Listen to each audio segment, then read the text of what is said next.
The mind is a vast space with many different areas. So if you think one area of the mind is happy, joy, sad, food, sex, photography, money, different areas of the mind. And awareness is a glowing ball of light, an orb, and you are pure awareness.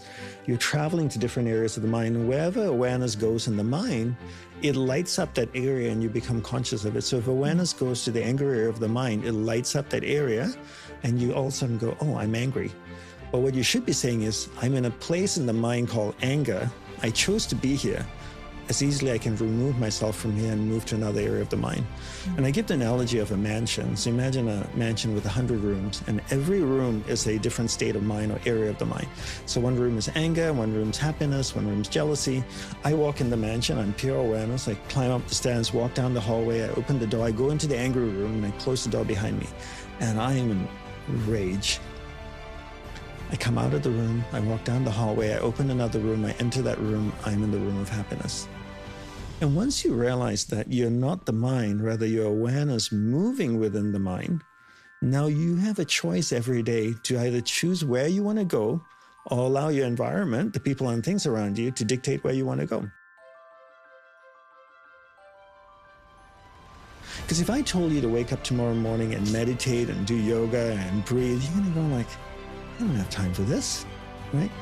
But every day you have a cup of coffee. Every day you sit in front of your computer. Every day you talk to somebody. What if you brought those tools into your daily rituals, those mundane little things? Now your whole day becomes a practice. And by the time you go to bed, you've been practicing for 10 hours, developing willpower, practicing focus, and all these other things, managing your energy. And that's a much better approach than to wake up in the morning, meditate for half an hour, and then spend the remaining 15 hours running around like a head-cut chicken, and thinking, okay, I did my morning meditation, I had my matcha, or whatever you had to drink, and then the rest of the day you just go crazy. That doesn't help. Focus is my ability to keep my awareness on you without it wavering. Mm-hmm. So if I'm talking to you and my ball of light drifts away, I'm getting distracted. If I can keep my ball of light, my awareness on you the entire time, I'm in a state of focus. Mm. So most people are always physically present. We're physically present with each other, but mentally absent. If you look at the mind in a simplified way, you could look at it as a 3-story building. The bottom floor is the conscious mind, the external mind, where it's tied to our 5 senses and it's the world we live in, phone calls and emails and everything. The second floor is the subconscious. It's the storehouse of memory, information, habit patterns. And then the third floor is the superconscious mind. It's the source of intuition, creativity, higher spiritual-minded things. Only through a focused state can you take your ball of light from the first floor, through the second floor, to the third floor. So the combination of knowing what you want and having that intense desire for it helps you to get there. So most people don't really know what they want and then don't really have a desire for it. They try and then they give up. But you have to want it more than life itself. And that's what I see in some of the most successful entrepreneurs and athletes. They want that and they're willing to do whatever it takes to get it. So the simple way to manage energy, I would say, take every principle you know on finance, on how you manage money, and apply it to energy. Create a budget. When was the last time we evaluated the people in our lives that we give energy to? We don't even do it once a year.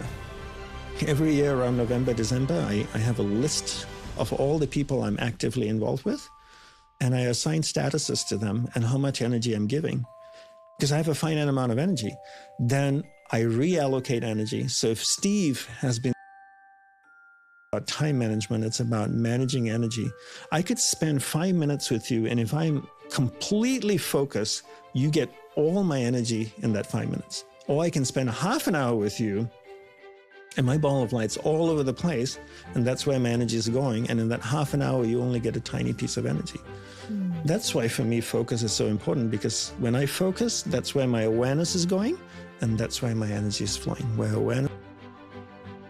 Every time my awareness goes to you, Cody, my energy flows to you, and I'm building an energy connection. Yeah. The fastest way to get rid of somebody in your life is to stop letting your ball of light go to them.